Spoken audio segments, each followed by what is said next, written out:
বন্ধুরা, ক্লাস 11-এর নতুন সিলেবাস অনুযায়ী তোমাদের পাঠ্যসূচির কবিতা ঈশ্বরচন্দ্র বিদ্যাসাগর, লেখক মাইকেল মধুসূদন দত্ত।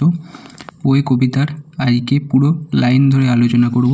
তো তোমরা ভিডিওটি শেষ পর্যন্ত দেখতে থাকো, ভিডিওটা স্কিপ করবে না, তাহলে তোমরা বুঝতে পারবে না।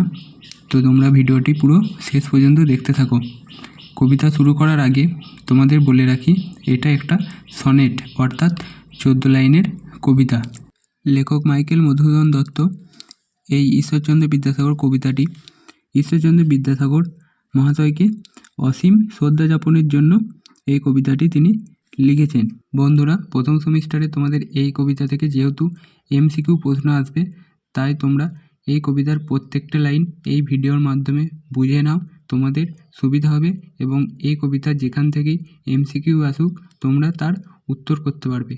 চলো মূল কবিতায় যাওয়া যাক। ঈশ্বরচন্দ্র বিদ্যাসাগর, মাইকেল মধুসূদন দত্ত। বিদ্যার সাগর তুমি বিখ্যাত ভারতে, করুণা সিন্ধু তুমি সেই জানে মনে, দিন যে দিনের বন্ধু। অর্থাৎ ঈশ্বরচন্দ্র বিদ্যাসাগরকে কবি বলেছেন, তুমি বিদ্যার সাগর নামে ভারতে বিখ্যাত, কিন্তু হে দিনের বন্ধু, তুমি যে করুণারও সমুদ্র, এ কথা সেই জানে।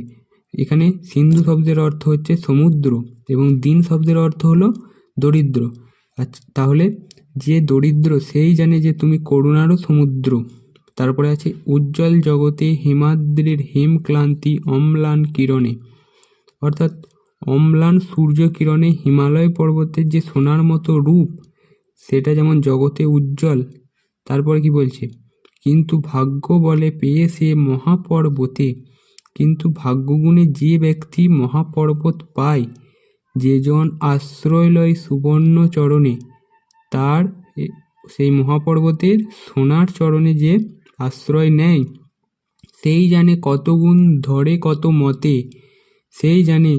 এখানে গিরিশ কি সেবা তার সেই সুখ সদনে। গিরিশ কত গুণের অধিকারী, এখানে গিরিশ বলতে হিমালয়কে বোঝানো হচ্ছে। কত গুণের অধিকারী সেই গিরিশ, এবং কি সেবা তার সুখ সদনে। তার সদনে মানে হচ্ছে গৃহে, তার গৃহে যে কি সেবার আয়োজন, বা তার গৃহে যে কত সেবার আয়োজন। তারপরে আছে দানে বাড়ি নদীরূপ বিমলা কিং করি। দানে বাড়ি নদীরূপ বিমলা কিং করি মানে হচ্ছে বিমলা নদী দাসী রূপে জল দেয়। এখানে বিমলা মানে হচ্ছে পরিচ্ছন্ন, পরিচ্ছন্ন যে নদী দাসী রূপে জল দেয়। যোগায় অমৃত ফল পরম আদরে, দীর্ঘ শির তরু দল দাসরূপ ধরি। অর্থাৎ দীর্ঘ গাছেরা দাসরূপ ধরে অমৃতের মতো যে সুস্বাদু ফল দান করে যায়। পরিমলে ফুল কুল 10 দিশ ভরে, ফুলের সুগন্ধে 10 দিক ভরিয়ে তোলে। দিবসে শীতল শাসী ছায়া, দিনের বেলায় শীতল শাসী ছায়া দেয় বনেশ্বরী। অর্থাৎ দিনের বেলা বনেশ্বরী শীতল শাসী মানে হচ্ছে ঠান্ডা বাতাস দেয় এবং ছায়া দেয়। নিশায় সুশান্ত নিদ্রা ক্লান্তি দূর করে, রাত্রিবেলা শান্তির নিদ্রা ক্লান্তি দূর করে। বন্ধুরা, এই ছিল আজকের কবিতার আলোচনা।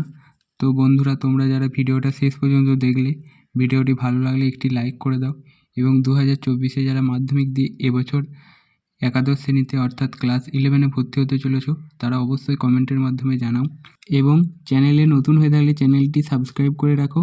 আজকের ভিডিও এই পর্যন্তই, দেখা হচ্ছে আবার অন্য কোনো নতুন ভিডিও নিয়ে।